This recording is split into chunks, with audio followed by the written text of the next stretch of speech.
តោះបងប្អូនទាំងអស់គ្នាមកទស្សនាការសង្គ្រោះផ្ទាំងគំនូរមួយផ្ទាំងដ៏ចាស់នេះជាមួយខ្ញុំទាំងអស់គ្នាប្រទេសចិនពិតជាស្រឡាញ់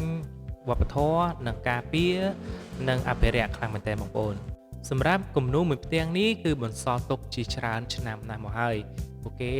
ស្វែងរកឃើញហើយព្យាយាមអភិរក្សម្ដងហើយម្ដងទៀតក៏ប៉ុន្តែគិតមកដល់សម័យនេះពួកគេមានបច្ចេកទេសក្នុងការជួយសង្គ្រោះគំនូរដ៏ចាស់នេះមិនឲ្យបាត់បង់និងអាចមានអាយុកាលរាប់រយឆ្នាំទៅមុខទៀតជាដំបូងជាងជួយសង្គ្រោះរបស់ពួកយើងបានស្វែងរកចំណុចកន្លែងខ្វះខាតនិងកាត់ចោលបន្ទាប់មកដាក់ទឹកនិងធ្វើតាមបច្ចេកទេសរបស់ពួកគាត់ពួកគេចូលចិត្តជួយសង្គ្រោះគំនូរបែបហ្នឹងខ្លាំងមែនទែនដោយសារតែនេះវាជាគេវប្បធម៌និងមរតកដ៏យូរអង្វែងណាបងប្អូនទាំងអស់គ្នាគ្រប់វិធីគ្រប់វិទ្យាបាយគ្រប់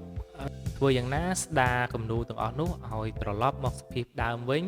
មិនបាន 100% ក៏អាចជួយសង្គ្រោះបាន 80 ទៅ 90% ផងដែរហេតុអ្វីពួកគេចាំបាច់ធ្វើបែបនេះដោយសារតែពាក្យមួយគឺស្រឡាញ់បងប្អូនទាំងអស់គ្នាពួកគេស្រឡាញ់វប្បធម៌ពួកគេខ្លាំងណាស់ហើយក៏ការពារនិងលើកស្ទួយ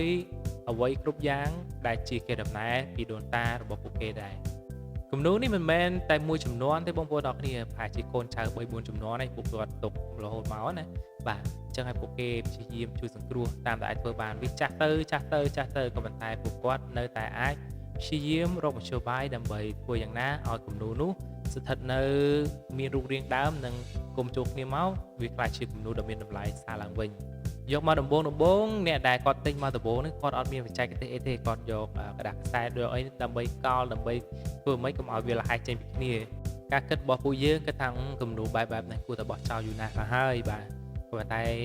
យើងគឺគិតងាយពួកគេមិនគិតងាយដូចពួកយើងទេបងប្អូនសម្រាប់អ្វីក៏ដោយ